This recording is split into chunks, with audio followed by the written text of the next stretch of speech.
নমস্কার বন্ধুরা, কেমন আছো তোমরা? আশা করি সবাই খুবই ভালো আছো। সুতৃষ্ণার রান্নাঘরে সবাইকে স্বাগত। আজ আমি তোমাদের একটা নতুন রেসিপি করে দেখাবো, চটজলদি কীভাবে বানানো যায়। যারা খুবই ব্যস্ত, রান্না করতে সময় পাও না, তারা এইভাবে রান্না করে দেখবে, খুবই ভালো লাগবে। প্রথমে এখানে ফুলকপি আলু কেটে নিয়েছি, তারপরে মশলা দেখো, রসুন, আদা, পেঁয়াজ, ধনেপাতা আর টমেটো নিয়েছি। এইবার দেখো কিভাবে বানানো হয়। টমেটো প্রথমে ভেজে নেব। টমেটো এইভাবে কাটবে, নাহলে সব গলে যাবে। এটা হালকা করে দেখো ভাজা হয়ে গেছে, টমেটো নামিয়ে নেব। এবার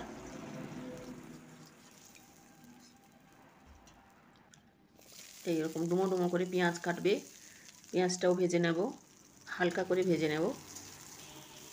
একদম সহজভাবে খুব তাড়াতাড়ি ইজিলি রান্না করে যায় এবং খুব টেস্টিও হয়। এবার আদা, রসুন আর কাঁচা লঙ্কা এগুলো ভেজে নেব।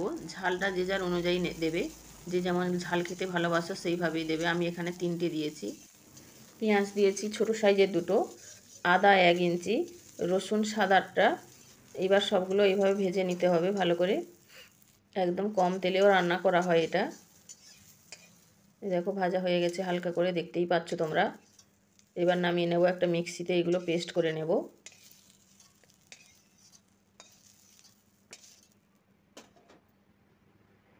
এই দেখো মিক্সিতে সব একসঙ্গে পেস্ট করে নেব।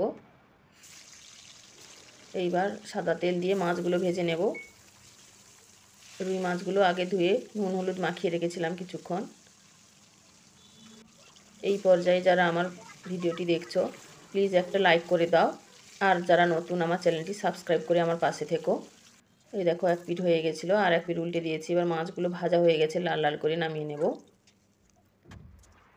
আর যারা আমার পুরনো বন্ধু, সাবস্ক্রাইব করে আমার ভিডিও দেখছো, তাদেরকে অসংখ্য ধন্যবাদ।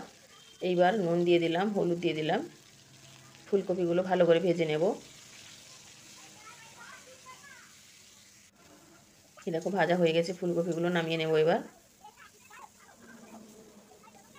তোমরা বাড়িতে এইভাবে একবার ট্রাই করো, খুবই সুন্দর লাগবে।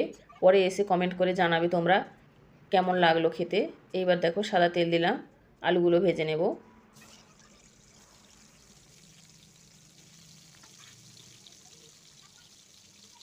নুন দিলাম পরিমাণ মতো।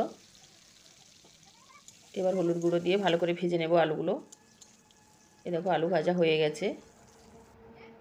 এই সেই মশলার পেস্ট দেখো এবার তেলে দিয়ে দেব। কোনো কিছু আর মশলা লাগবে না এবং খুব তাড়াতাড়ি রান্নাও করা যায়। তোমরা ফুলকপি না দিয়েও আলু দিয়েও শুধু করতে পারো, ফুলকপি একটু ভাজতে সময় লাগে। এই দেখো মশলাটা দিয়ে দিলাম, ভালো করে কষিয়ে নেব। এবার যেহেতু মশলাটা আগে একটু ভাজা আছে, সেই জন্য অল্প কষালেও হয়ে যাবে। এবার আগে থেকে বাটিতে করে গরম মশলা, সামান্য চিনি, হলুদ গুঁড়ো মিশিয়ে রেখেছিলাম, সেটা দিয়ে দিলাম। এবার ভালো করে মশলাটি কষিয়ে নেব। ধনেপাতা কুচি দেব।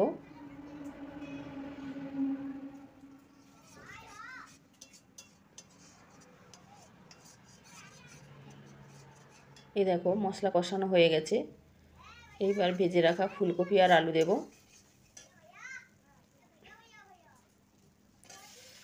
ফুলকপি আর আলু দিয়ে দিলাম। আবারও ভালো করে মশলা সমেত একটু কষিয়ে নেব লো ফ্লেমে রেখে।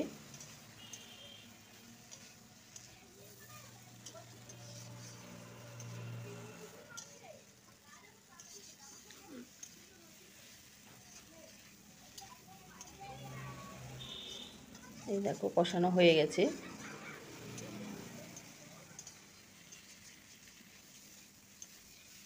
এইবার জল দিয়ে দেব।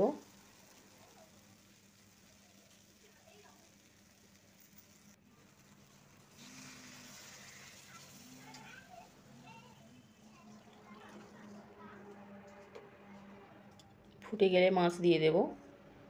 এবার ভালো করে ফুটিয়ে নেব।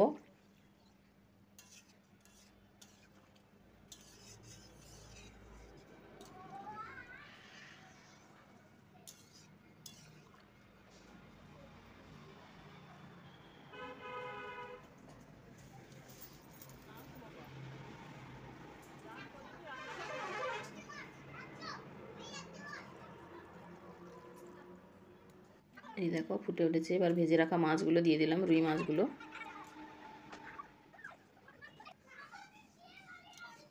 এই দেখো রেডি আমাদের ফুলকপি আলু দিয়ে রুই মাছের ঝোল। তোমরা বাড়িতে এইভাবে ট্রাই করো, সত্যি খুবই ভালো লাগবে খেতে। এই দেখো কালারটিও খুব সুন্দর হয়েছে, এখানে আমি কোনো কালারই ব্যবহার করিনি। ভিডিওটিও আমি এইখানেই শেষ করব। পরের একটি রেসিপি নিয়ে আবার হাজির হব তোমাদের কাছে। ততক্ষণে সবাই ভালো থেকো, সুস্থ থেকো। এই দেখো খুব সুন্দর হয়েছে দেখতে, খেতেও খুব ভালো হয়েছিল।